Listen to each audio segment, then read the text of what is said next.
The Boy and the Summer. By anonymous witness. Once upon a time, there was a land where it was always autumn.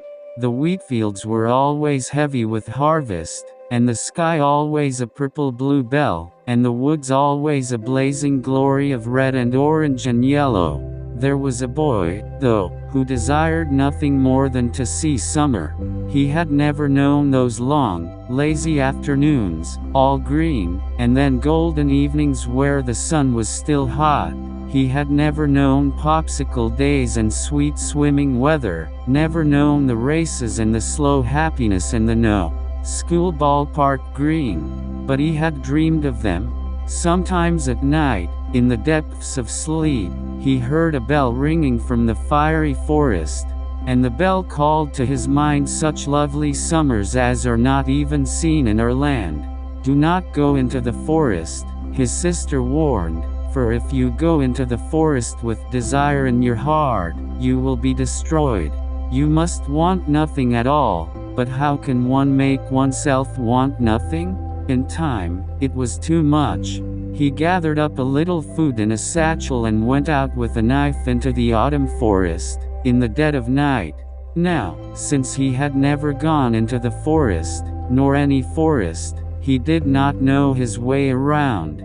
If you are familiar with forests, you know that it is very difficult to walk in a straight line if you are not careful. So he was soon hopelessly lost. In time, he heard a voice calling from somewhere in the trees. "Little boy, what is your desire?" said the voice, and it crackled like paper in fire. But there was a thinness to it, and he ought to have taken notice, but he was too excited. "I desire summer," he said. "Summer," said the voice, and then it changed, growing low and hissing. "Summer." The tree before him bent and shuddered, and something long and pale and many-armed crawled out from it, stretching its claw-like hands towards his face. He cried out and ran away, covering his ears. The tree's interlocking branches wove a canopy of darkness, and he was as lost as ever. In time, he heard another voice. "Little boy, what is your desire?" This one was softer, and hope sprung in his heart. "Perhaps this one will be friendly," he thought. "I desire summer." "Summer," shrieked the voice, and again a long and creeping thing came out and reached for him, and he only barely escaped. He curled up in a little ball on the ground. "I wish to hear no more voices," he thought fiercely. Tears crept out from his eyelids. Perhaps if he closed in on himself, shut his eyes, and balled his fists, he would hear nothing and see nothing and want nothing, and all would be well. But in time this grew tiresome, for he was a naturally curious child, and brave. He opened his eyes. A little robin was hopping across the forest floor, through the sea of fallen leaves. "Little robin," he said, "how can I desire nothing?" "Nothing," said the robin in a twittering voice. "What is that?" "Oh, it's not anything." "Then I don't see the point of desiring it, friend."